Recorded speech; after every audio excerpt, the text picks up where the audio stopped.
സംസ്ഥാനത്തെ പോലീസ് അതിക്രമങ്ങളെക്കുറിച്ച് നിയമസഭയിൽ ചൂടേറിയ ചർച്ച നടക്കുന്നതിനിടെ സഭ ബഹിഷ്കരിച്ച് പ്രതിപക്ഷം.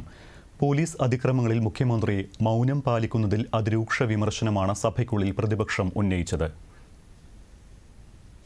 ഈ കുന്നംകുളം കേസിലെ ബന്ധപ്പെട്ട പോലീസ് ഉദ്യോഗസ്ഥരെ സർവീസിൽ നിന്ന് നീക്കം ചെയ്യണമെന്ന് സാർ, അതിന് മുഖ്യമന്ത്രി തയ്യാറാകാത്ത സാഹചര്യത്തിൽ ഞങ്ങൾ നേരത്തെ പ്രഖ്യാപിച്ചതുപോലെ ഈ സഭാ നടപടികൾ ബഹിഷ്കരിച്ച് ഞങ്ങൾ അനിശ്ചിതകാല സത്യാഗ്രഹം 2 MLA-മാരുടെ നേതൃത്വത്തിൽ ആരംഭിക്കുകയാണെന്ന കാര്യം അങ്ങേ അറിയിച്ചുകൊണ്ട് ഞങ്ങൾ ഈ സഭാ നടപടികൾ ബഹിഷ്കരിക്കുന്നു.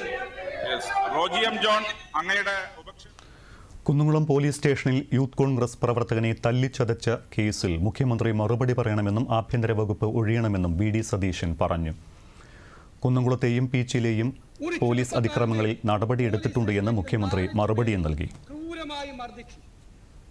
വിഷ്വലിൽ കാണുന്നത് മാത്രമല്ലല്ലോ, കാണാത്ത സ്ഥലത്ത് കൊണ്ടുപോയി ഇവിടെ വിശദീകരിച്ചു. കാണാത്ത സ്ഥലത്ത് കൊണ്ടുപോയി ക്രൂരമായി മർദ്ദിച്ചു.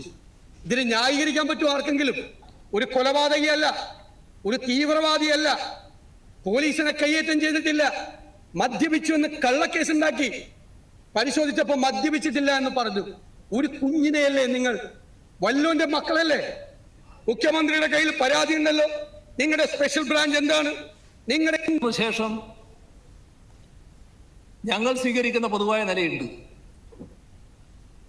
ആ നില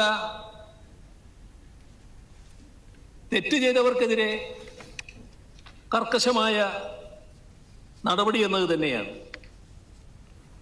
അത് നിങ്ങൾക്ക് ചില വ്യക്തികൾ ചെയ്യുന്ന കാര്യത്തിന് പോലീസ് സേനയെ മുഴുവനായി കുറ്റപ്പെടുത്താൻ കഴിയില്ല. രാജ്യത്തെ മികച്ച സേനയാണ് കേരള പോലീസ് എന്നും മുഖ്യമന്ത്രി പറഞ്ഞു. പോലീസിനെ ഗൂണ്ടകൾക്ക് അകമ്പടി സേവിക്കുന്ന ഒരു വിഭാഗമാക്കി മാറ്റിയത് ആരായിരുന്നു? ഞങ്ങള് പോലീസിന് പുതിയ മുഖം നൽകാനാണ് ശ്രമിച്ചത്.